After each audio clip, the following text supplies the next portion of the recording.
Back to the show, my friends. My name is Dan Hafner. For those of you who are just joining for the very first time, welcome to the show. If this is the first time you're listening, good luck. It's going to be interesting. For those of you who are regular listeners, I appreciate you coming back. Um, Thank you as always. I have a really cool guest. We're going to talk a little bit, maybe a little bit about some tech stuff, but more about business. This can be kind of maybe a different type of topic, so it's good to kind of switch stuff up every once in a while. But before I introduce my good friend Nick, just want to start with the same thing I start with every podcast show. Please rate, review, subscribe, leave any kind of ratings, share the show in any way that you possibly can. That's really, really appreciated. Helps the show grow, helps us get to the top of the algorithm and take over Apple Podcasts or Spotify or whatever the heck we're doing, anything like that. So please share the show with someone, like it, subscribe, anything that you can do. That's appreciated. So that's out of the way. So I am going to introduce to you guys a good friend of mine, a mentor of mine. I've worked with him in the past. His name's Nick Scarabosio. He is a co-owner, I believe, of Culture to Cash. It's a really, really interesting stuff. He talks about growing and scaling companies. Doing some really, really cool stuff. So welcome, Nick. How you doing, man? I'm good, Dan. Nice to see you, man. It's been a while, so I'm excited to have a chat today. Yeah, absolutely. It has been a little while, but it's kind of like one of those things where, I think like you and I are, even though we never truly met in person, we can kind of just pick up where we left off with stuff. So that's awesome. Maybe we'll change that soon. Who knows? Who knows? Yeah, hopefully I get out to the East Coast soon. I think I'll wait till after winter. It's cold enough here in Colorado, so I'll come out Yeah, in yeah, that's a smart move for sure. Well, so what the heck is Culture to Cash, man? Tell us about Culture to Cash. yeah. So as you mentioned, co-founder of Culture to Cash. I've got two business partners, Matt Blanton and Corwin Smith. And what we focus on, it's something that's not new to the business world. So any of you guys who own businesses, you've heard it before, is how do I scale and grow my business? We get into this game and we want this grand idea to come to life, and we have early success and then we hit pitfalls and then we have more success, more pitfalls. So how do we truly scale and grow? But what we do differently is we take a very people first approach. So that's why the name is Culture to Cash, is we believe wholeheartedly that the culture of your business is in direct correlation with your success. And the way we look at that is a couple of different pieces. First, you as the owner, what does life look like? What is it you actually want? Are you living the dream that you set out to have? We find that most people that are entrepreneurial and start their own business, well, what they really created was a job. They don't have any freedom. They don't have the revenue they want. They don't have the time to spend with the kids and the wife. So they just really work themselves into instead of a 40-hour a week job, an 80-hour a week job. Now, if we can start to get the business owner in alignment and start working on their purpose, their passion, how do we layer that down to different levels of our team? And that could be one or two team members, upwards of, we have companies that are running 700-800 employees. And when we can see culture is alive and well, no matter the size of your team, the scale and growth is a byproduct of that. Yes, there's strategy involved and some tactical movement of pieces, but really when culture is alive and well, scale and growth comes naturally to companies. Yeah, no, it makes a lot of sense, man. So I mean, like how I mean, you've talked about this before. Like, there's this, this hustle and grind, like type of like lie, and it's not. I've been in there too, where I remember, just working 80, 100 hours a week, just like not getting anywhere. Like, what the heck am I doing wrong? But like, how do you transition? Like, how do you go from this, constant hustle, constant grind, to kind of having that balance? Is it purely a revenue game, or is there different pieces to that? No, funny enough, yeah, revenue is a part of it. Sure, we have to have revenue if we want to run the business the way we want, live the life we want. But funny enough, the way we get out of the hustle and grind is leveraging the tool that we all have access to that you talk about a ton in the podcast, is the computer. So the hustle and grind was this mentality that was beat into the American people during the first industrial revolution. We had factory workers, we had lines, we had, you've seen the movies, or maybe you had a family member who was part of that 80s stuffy corporate culture, workers down here, executives up here. We don't talk to each other. Well, something drastically changed in the 80s to 90s with the invention of the personal computer. We now entered the fourth industrial revolution, and everyone had access to this piece, this tool. And now we see the globalization of marketplace. We see everything that's going on, and all of us can use it. The problem is a lot of us don't know how to actually use it. We buy these real fancy Mac $3,000, $4,000 computers, and we check our emails, or we maybe get on Facebook and see people. So what the shift needs to be to get out of the hustle and grind is, how do you participate in the most competitive, technologically advanced world humans have ever seen? And the secret behind that is, it's not going to get any easier. It's probably only going to get harder. But how do we shift out of that mentality? Because hard work's great. Hustle and grind, there is a time, there is a place, whether it's coding a website or building a car. There are times you just got to get down and dirty and work a 50-hour work week.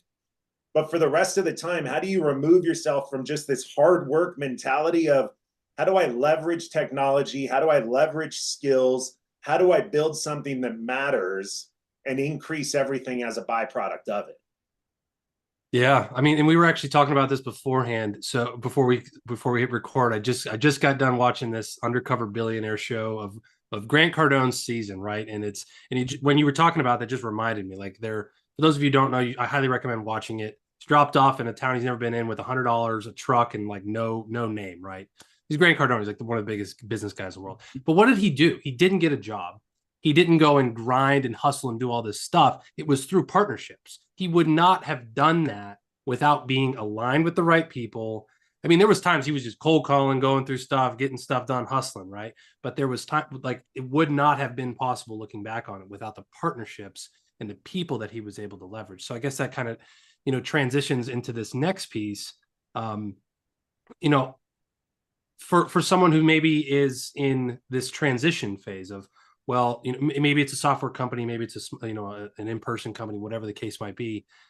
Is there people are people really the solution? Is technology the solution? Is there a combination of? I mean, I know it's different for every business, but you've said that before. Like, a lot of times we see people as the problem, but you say that they're the solution, right? Yeah, well, people are the problem, but often we are looking externally at the people. So this happens very commonly as we start to grow our first business, our small business. And what happens is we hire, but we have no idea how to hire. We have no idea how to train, how to lead. So we just start pointing the finger. Oh, it's their fault. It's their fault. No, let's turn the lens around. It's our fault. We didn't understand what, who, how, when, because we didn't have a strategy. So what we have to start to do to make people the solution is take a step back. Again, it goes to being very clear on what is it you actually want. I get into this conversation with business owners a lot where they're maybe doing $3, $4, $5 million a year in their company, and they're taking home good net profit. And they tell me, Nick, I want to grow this thing to 100 million. I go, why? Like, are you not living the life you like right now? Or do you really want to just create more headaches for yourself? Because yeah, it looks really cool on a spreadsheet, your profit and loss, to have those 2 commas and all that fun stuff. But it comes with a lot of pain. So that's the hustle and grind. And then married with, the only way to scale and grow is through people, because people are the solution, even in a technology-based company, because technology does not run itself. It is still people managed. We manage systems, we lead people. So we have to bring in the right people to manage the systems. We need to learn how to lead them as the owner. And that's where the growth occurs.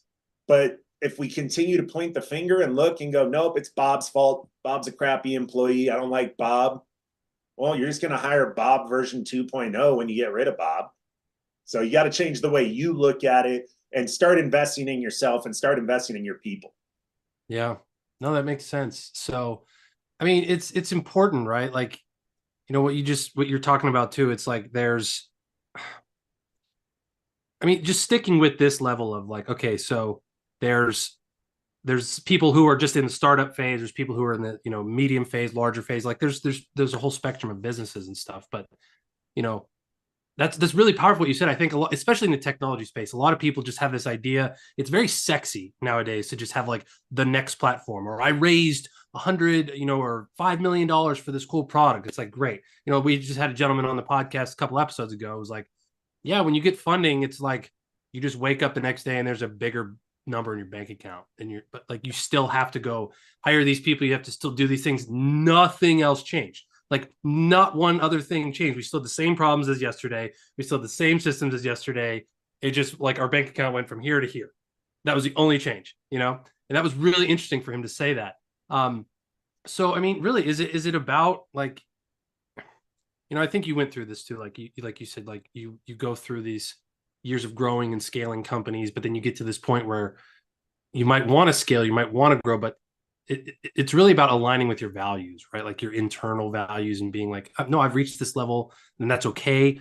Or if I do want to grow it, like, so tell us a little bit about like, did you ever have this happen to you where like you grew a business that wasn't aligned internally? Like what happened in that process?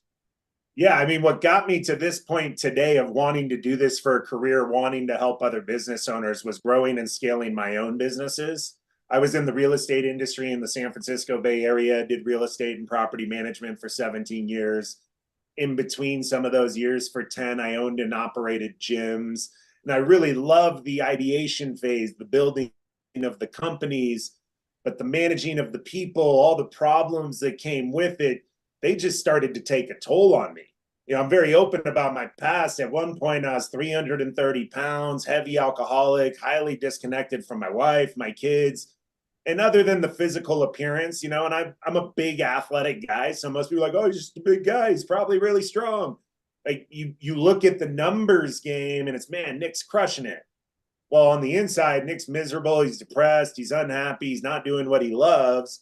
And I see this time and time again inside of business. We all have a unique capability, a unique skill, and we're really good at it.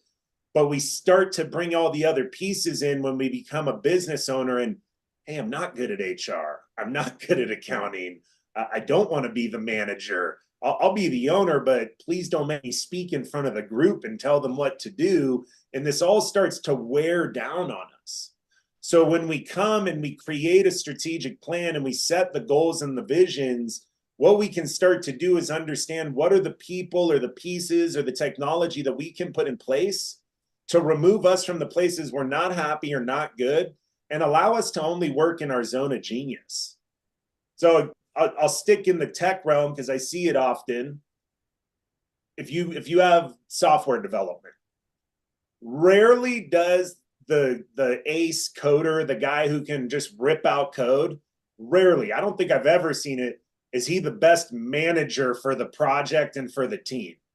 That's the guy who just wants his headphones on, lights off, just ripping out code.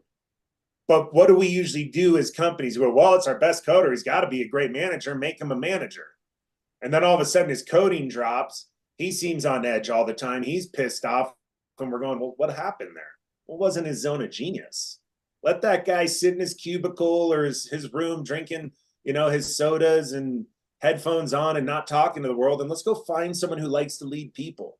Let's put the right widget, right cog into the machine and let it keep running better rather than forcing ourselves to do things we don't like. Yeah, no, I resonate with that too. Like I've literally told this to people who even work with some clients of mine. It's like if I could choose, and I think a lot of entrepreneurs feel this way too. Like sometimes, like if I could choose one thing that I could do every day, it would be that. I could sit here with my headphones on and some background music on and just and design stuff and build stuff and just do that all day. But the problem is they don't have any sales. They don't have new clients. They don't have and then I'm like, oh crap, now I don't have all this thing, right? It's for fun at that. Yeah, and then it becomes not fun because then it's like, well, I got all these things and oh my gosh, this is not working. And we have been down that road many times. And I mean that's one thing that I've really started to learn as I've kind of stayed like I was in that mindset where I wanted to grow, and I did for a little while. And then I kind of at one time out of necessity, I scaled back, but I've also liked that. And that's kind of where I wanted to stay for now. The Grant Cardone show has got me thinking to go back the other way, to be honest. But what I've found as a solopreneur, as someone who kind of runs on my own, that AI is really, really helping to fill in some of these things, like staying in my zone of genius. And then an idea pops into my head. I can go to ChatGPT and I can type in some stuff, and boom, it cranks some stuff out for me. and there's other tools I've used and things like that. So, is that in your experience so far, no matter what business level, is that something you encourage people to start using more of, or is there a balance to that, or what's your experience with No, that? for sure. I am definitely one of the people that is excited to see the growth in AI, how fast it's coming along. I hear the arguments all the time, oh, it's taking away jobs or it's going to take my job. No, it's not. It's still a machine. Machines have to be operated. So if you lose your job to AI, what I hear is I refuse to level up my skills to be the one to operate it. Yes, are there a few different jobs that maybe eventually it'll replace? I took my son to dinner a few weeks ago, and it's one of these Korean barbecue places, and the waiter was a robot. Okay, yeah, I could probably say that waiter lost his job. But go become the manager, go level up your skills, figure out how to go to the next level. So one of my partners, Corwin, has a great line that I love is the people who learn to use AI are going to make house cats of the rest of the human beings. So use it, Mm. leverage it, make it a system, make it a process. I'm right there with you. I have to write emails all the time. And instead of me trying to pound my brain against the pavement, I just go, okay, what do I want to say? And I just tell ChatGPT, here's the 10 bullet points I need to cover. Write an email for me. Boom, done. I'm not a coder. I don't have a lot of skills like you do in it, but I have to run our company website every once in a while. I'm like, okay, I need it to do this and get to here. What's the code? And it kicks it out for me. So it's a tool, much to what I said in the beginning of we are in this new industrial revolution with the invention of computer. The more you can start to leverage technology, the more capacity and ability you have to be in your zone of genius and really grow something of meaningful importance and impact. Yeah, 100%. And just to kind of comment underneath that too, I think especially for someone in this field, and I use it all the time, and I've started to learn, like I can move so much faster with this stuff. But I think for people who are immersed in this a lot, you start to think like, well, everyone's doing this. Everyone like, what makes me this like, everyone's going to know that this is AI or this is whatever. And in my experience, we're still in the early, like the super early adopter phase of these things. Like it sometimes blows my mind when I've talked to people. I'm like, yeah, just go to ChatGPT and type this in. They're like, what's ChatGPT? I'm like, yeah, it's shocking when they don't even know it exists at this point. Yes, agreed. I'm like, oh man. So I mean, so I think like for those of you out there, like there is opportunity still in this. Like there is, um, like you said, it's just there's it's almost like every day I start to think of new and innovative ways to like leverage this stuff, and it's amazing how much faster you can go. Yeah, do you I have will anything to add? say industry you want to be in, if you have an advantage with AI and start to learn it right now, you will be far ahead of everyone else. An example I can give is one of our clients, company that's been around 50, 60 years. Excuse me. And they're in the event production space. They put on amazing events for their clients. You call them, you say, hey, Nick, I got a workshop or I got something.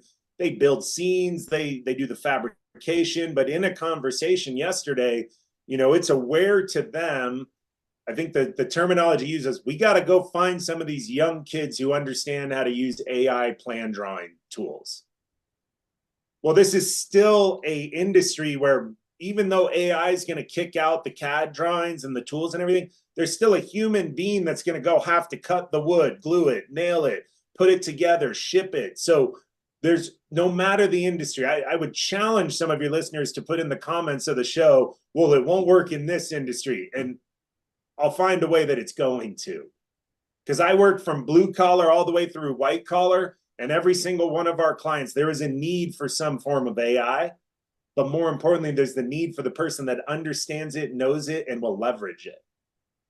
Yeah, it's just the next level of thinking differently. Like there's when the automobile was invented, like there was all of a sudden people started thinking, oh, I could use this to haul wood from Johnny's house to Bob's house and make a commission. Like there's like this it's like the internet. Then the internet comes along. Oh, I can make money by doing this. By do AI is the next thing like that. So anyway, don't want to beat a dead horse with that one. But so one thing I noticed on your on your Podmatch profile. I keep giving Podmatch shout outs. Humble brag here. I actually brought Nick to Podmatch, so shout out to me. Um, So you mentioned this word owner-led business. What the heck is an owner-led business? How is that just not just a regular business? Yeah, so we focus on owner-led businesses for two reasons. One, for what we do is culture to cash, really large corporate structures that may have a board or have been around a long time, a lot of red tape, a Okay. lot of bureaucracy. So allowing for change to occur can take a long time to get that flywheel moving. But more importantly, myself and both my partners, we were all owners of companies at one point. We all built and exited, and we all felt the struggle and the pain of being that 30 to 35 to 45-year-old male woman who's got a family, who's got this business that looks like it's close, but how do I balance? How do I manage? So we want to work with owner-led businesses where the individual is still very much in the day-to-day, and how do we get you to still be in the day to day, but at a much more effective rate? So, one of our brand promises to our clients is how do we cut the time to manage your business by 50% in the first 90 days? And Hmm. I ask people often, like, what could you do with 50% more time every day?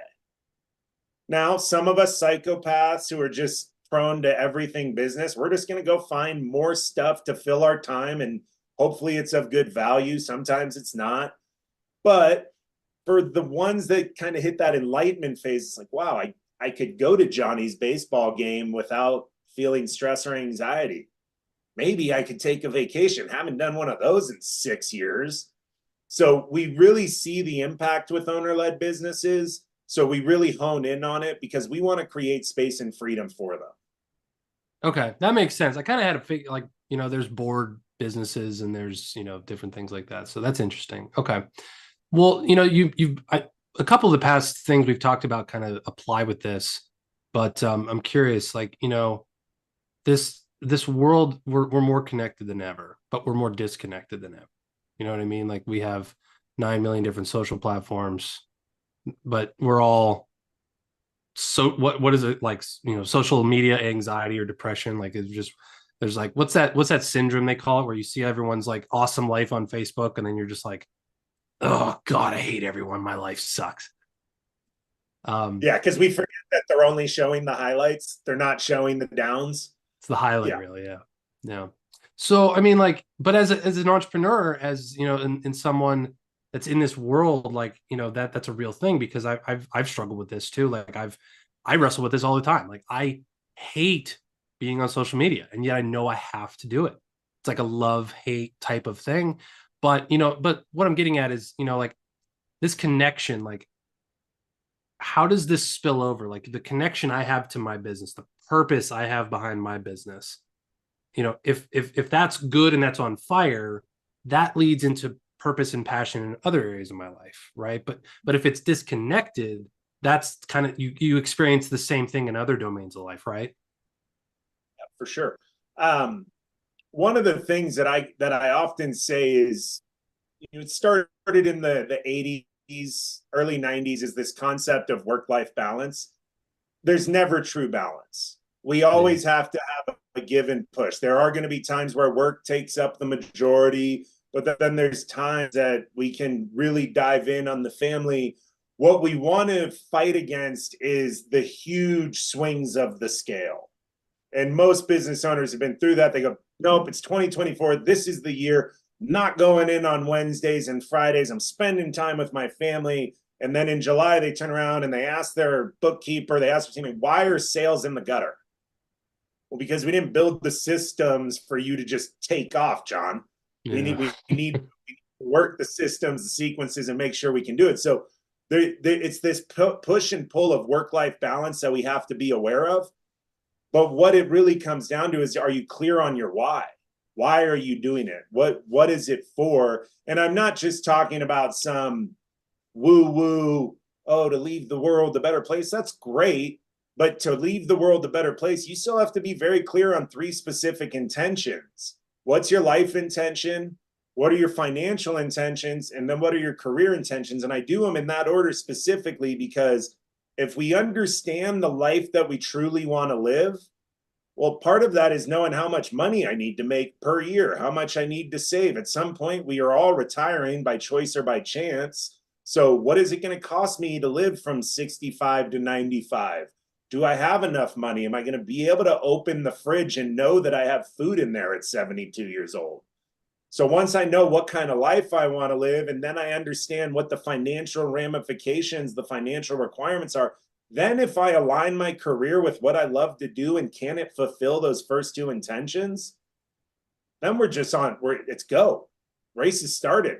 Let's start working. Doesn't mean it's easy, but when we have that clear vision, we can really dive into it, and it makes us happier individuals. Yeah. Yeah. And I just, as a personal anecdote, I remember when we went through this exercise you just alluded to of, I forget what you called it exactly. It was like your, It's the freedom number. What's the number freedom you number. Yeah. The freedom number, that's what it was. And I remember we went through the whole exercise of it, and it literally comes down, you had a whole calculator and everything, and it said, here's the number that you need. And I don't even remember what mine was, but I remember it scared the living shit out of me. I was like, That's for most people. yeah, yeah, because it will, for those of you, and what he's getting at is like, it's like what is it exactly? It's like the money that you need to make like every day, or it kind of broke it down back, reverse it. It's the amount of money you need to earn, save, and invest between now and your age of retirement. That's And looking at, hey, most human beings, we're blessed to be in this generations of people where life expectancy is longer than normal. As long as you're taking care of yourself, yes, there's the outliers, but you're going to have 30 to 40 years of, we don't even call it retirement, we call it unemployment, because you're not working. So how much do you want to live? Now, most people, the number they have in mind is nowhere near what they actually need, because if we broke it down, it's, hey, you're only going to have $100,000 a year if you have that amount of money in the bank, which is fine if everything's paid off by the time you retire. If you have zero debt, if you have nothing else, and you want to live a pretty low-key lifestyle. Now, most people, what they look forward to in retirement is, finally get to take trips with my wife. I get to go see the grandkids. I get to do fun things. Well, it costs money. So what's that number you need to live the life you deserve for those 40 years of work you put in? And what we do is we not only take the number and go, okay, that's a big number. I'm happy to share my current capital at work gap, the number I need to put in the bank. I'm 41 years old today. I plan on retiring at 65. I have a $16 million gap. So I've got to earn, save, and invest $16 million between now and then. And remember, that doesn't mean only 16 million. I've still got to live the next 24 years. So it's a big number, right? Makes your jaw drop. You go, oh, holy crap. So what we use that for is to then back into, what do I need to make per year? What do I need to make per month, per day, all the way down to hourly rate. And the hourly is usually what freaks people out, because it's this massive difference in what they're currently getting paid or what they're charging. So once we understand that, doesn't mean, okay, rest easy, I got the number, I'm going to start charging $500 an hour tomorrow. No, I mean, I wish it was that easy. I'd probably be a billionaire already if I could sell that magic pill. But what it does allow us to do is understand, okay, if that's what I need to get to, and this is where I'm at today, what does the planning look like in between to level myself up, increase the skills, the capabilities to get to the person who can charge that amount of money per hour? Yeah. And for those of you who are interested in that, do you still have that actual like assessment that people can work through, or do you have any? Yeah, feel free to drop my email in the show notes, and Okay. anyone who wants it, just email Nick, send me the freedom number formula. It's a spreadsheet that I've got a video, I'll walk you through it. Just don't Okay. come crying. The number's a lot bigger than you expected. Yeah, So yeah. Disclaimer there. Don't come crying to Nick or Dan if the I'm crying. numbers. I'll offer you a solution, but Yeah. it's gonna get to see many people who are okay with the number, I guess is the way I would put it. Yeah. Just don't send us any nasty grams is all we ask there. So okay, that's really, really neat. Yeah, I highly recommend that for anyone listening. It still scares me. I'm like, oh my gosh, I should really go through that again, because when I did that the first time, I was like, holy shit. Um, okay. Yeah, it's an exercise we do annually just to understand, hey, have I started to close the gap? How did I level up last year? And if I'm at the same spot, it's not poor me or how dare you or shame on me. It's just, okay, what does this year look like? What do I need to do? Yeah, for sure. So, okay, I want to switch gears a little bit, because I know you've talked about this a lot, and I remember we were through this as well. You talk a lot about your business being a strategic asset, right? And I think this is definitely something to keep in mind for everyone, especially in a technology platform literally becomes, this is a very easy metaphor to talk about. It's like this becomes an asset that's either a sellable asset, it can drive revenue, it can do like it's a thing outside of it. And is one thing I've learned, the more and more I've done stuff is don't tie your emotions to it. It's a factual thing. It provides its own value. It does this type of thing, whatever that case might be. So, do you have any when you talk with business owners and different people at the different levels about turning their business into a strategic asset that drives like satisfaction, finances, all that type of stuff. So do you have anything, maybe this may be off the wall question, but like do you have anything in the technology space specifically that you would tell someone like, here's how you build this as a strategic asset? Yeah, so it really doesn't have to be about the strategic asset. When it comes down to it, all businesses are fundamentally the same. We Yeah. make an offer of help. Someone accepts the offer. We make a promise of delivery, and there's an exchange of goods or services in return.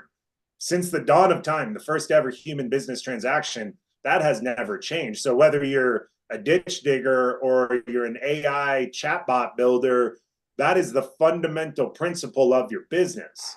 So what you have to begin to look at it is, if that's the fundamental principle, the strategic pieces I have to look at is, am I clear on my offer? Most people are stuck in business because their offer is not clear. So you make me an offer of help, but if I don't understand it as the consumer, why would I purchase it? Mm. Now, when I understand the offer and I can make a great offer, I can go to the next problem that arises. What does fulfillment look like? And this is where treating your business as a strategic asset is. Fulfillment cannot rely solely on you as the owner, because if it does, that's where we get into, you have a job, not a company. The day you decide to leave, the business shuts down. So how do we build a company that's got predictability and repeatability without me having to turn the wheel every single day? So how can I start to build pieces that function without me? Now, when I start to create revenue, now when I start to create value, someone will want to buy it. So I have that asset. After we understand the fulfillment process, we look at, well, how long does it take me to fulfill? What does it take? And that's when we back into how much we should charge, when we should charge, things of that nature. So if I know today for me to turn out a website, it takes me roughly 7 days, well, I'm going to make an offer to fulfill within 10, give myself some buffer. But the more I can compress my fulfillment cycle down, well, guess what? I can make more offers. And then I can bring people in and I can make more offers. So once we have those three pieces, then the exchange of currency or goods or services becomes a lot easier, because the system's predictable and repeatable. People start to build trust with me. They start to understand I'm really good at what I do, what we refer to as value, authority, leadership. And from there, that's when the business starts to grow. And that's when it becomes an asset. Yeah. No, that make go ahead. Go ahead. Yeah. I was going to say, often what happens is we don't look at it that way. And while we're really good at what we do, when we go to sell our business, it's actually not worth as much as it looks like it is on paper, because we're the cog in the machine. Yeah. So I Yeah. run into it often. Guys say, hey, I want to sell my business. Cool. How much do you think it's worth? 5 million. How'd you come up with that number? Oh, that's what I need to retire. Okay. Well, unfortunately, most guys buying businesses are pretty savvy and they're not giving out charity. So show me how it's worth $5 million. Yeah. And that has to do with the value and the income and the expenses and future and all that Yeah, stuff. there's That's all that game that those lawyers and those guys play. But if we start now building always start building your business as if you're going to sell it someday, because one day, by choice or by chance, say that again, you are going to exit your business. The hope is that you exit it by choice for the amount of money that you deserve, that you planned on getting 10, 15, 20 years prior. yeah. Yeah, that's very. I remember one of the things that when we went through building the different quarterly things that you would always kind of have us do. was profit margin percentage. And that was really actually something I had never really given a lot of thought to. So that was super helpful. And I think, and that's what I think is so attractive and what's so interesting about SaaS offerings or platforms of that nature is the profit margin in a normal company, right? Like whether you're middleman or whatever, like it's not like think about profit margins of a restaurant business. I don't even know what they are. They're probably super low. But in a Percent if they're good. yeah, but in a technology company, that's literally flipped on its head because you might have 80-90% profit margins, which is just like mind blowing when you think of that. And if you're removed as a cog in that wheel like that, like here's a SaaS, you sign up for it, you get this product, you get this thing, off you go. I'm going and having a beer on the beach. You know what I mean? Like that's, I think, the appeal of it. But then, there's this idea of everyone wants to build that out of the box. But, what I've found is that you can do things manually at first, and that's okay. Prove, like we said before, you prove that this is actually something that needs to be systematized, can be fulfilled. Like if it takes me 5 seconds to do, maybe I can automate that someday. And then eventually you're just removed from that. You know what I mean? I'm kind of in the process of doing that with a new platform that I'm building. Is there's going to be some manual pieces that I know are going to take me 5 seconds, but as I grow, I know here's exactly what I'm going to do when it comes to time to automate this, and I don't need to do it anymore. And then it's just going to be hands off. And then it's just promote, promote, promote, sell, sell, sell, promote, promote, promote, grow the revenue, exit one day. You know what I mean? So, interesting. You have to start with the unscalable. I truly believe most business owners get stuck because they go too far ahead and they want that full automation. They want to be out right off. You do have to hustle and grind at the beginning. Like I say freedom from the hustle and grind, but it does take work in the beginning. So start with the unscalable, prove the product, prove the worth, start getting clients. Then when you have the ancillary revenue, you go, okay, what's the thing that's taking up the most of my time? This piece. Great. How do I automate it? Who do I hire? How do I get out of that piece? And that allows you to sell and do more.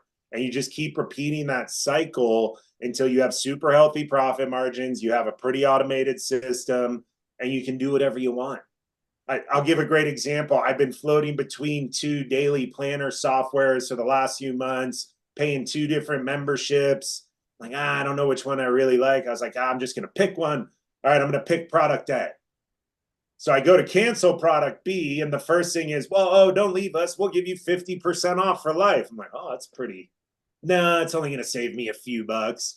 So I know, no, I still want to cancel. Okay, final offer. We'll give you 70% off for life. I'm like, and we got a winner. Like, yep, I'm with you guys.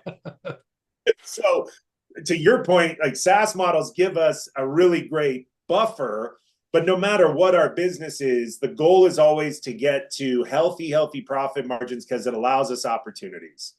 Vern Harnish has a great quote. I've always loved it. Revenues for vanity, profits for sanity, cash is king. You've probably been in those situations. You talk to a friend, you go to a networking event. Hey, how was 2023? Like, oh, it's great, man. I did $5 million. My brain goes to, well, how much of that was profit in cash? Because if you're doing 5 million with a 2% profit margin, it just sounds like a lot of work to me. Yeah, that probably is not fun. I've never been in that situation, but yeah, that would, because like you said, it's a vanity metric, and just one go one down quick to a 10% profit margin and make just as much money. Yeah. And you didn't have to fulfill as much. You didn't have to have as many clients. You didn't have to sell as much. Yeah. So when we start to pay attention to the numbers, we can make tactical decisions. Yeah. I mean, just one thought that popped into my head was like you either have a time problem or a money problem. Like when you're starting out, you probably have both, but you have all the time in the world. Like I can go cold call, I can go figure things out, I can put together some stuff. Like I have time to fix this problem.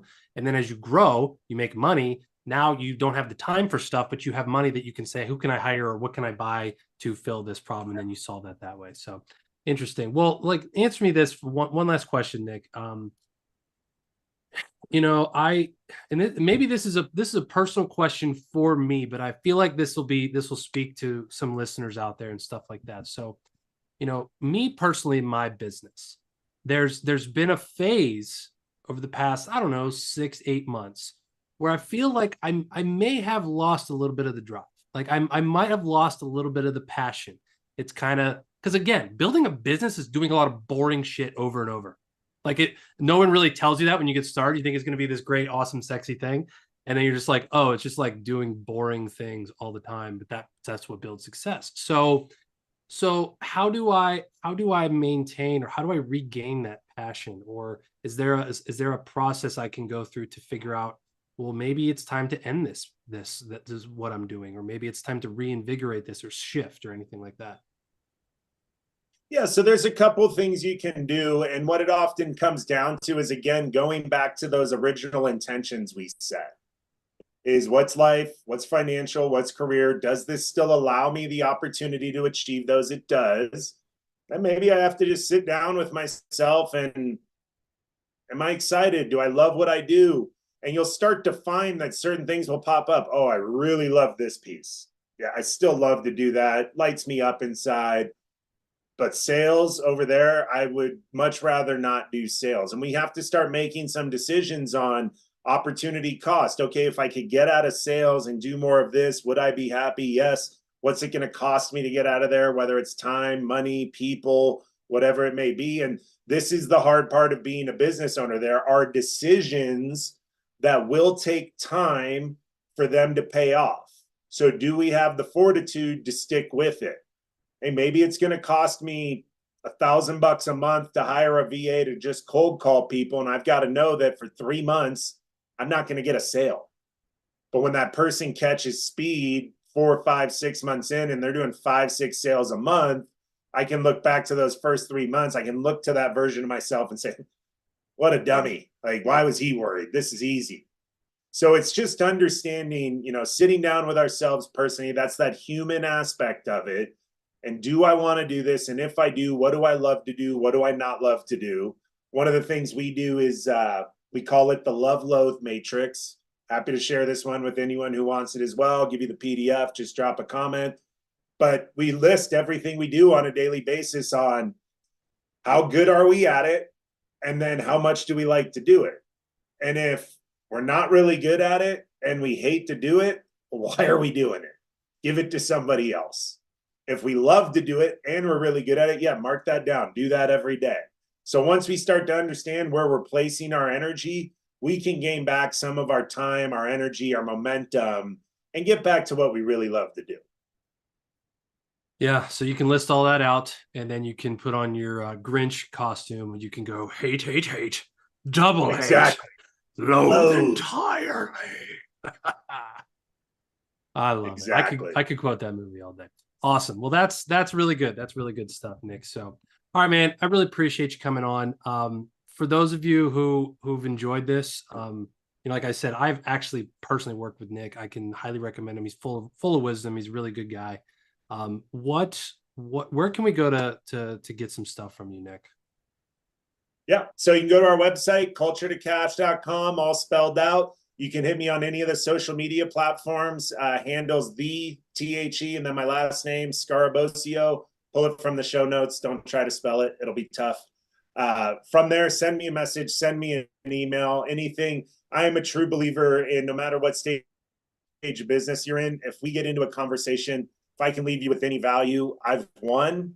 You decide to step into a program or get some help, that's even better. But I'm not a shut off, shut down type of person. We're all at different stages. I remember in my first 2 businesses, that first year to 3 years, just wondering what the hell am I doing?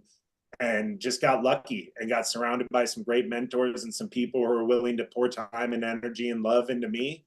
And it's what's gotten me to here. Yeah, and right back at you, man. I consider you a mentor, a good friend of mine. Like you've really helped me along my path.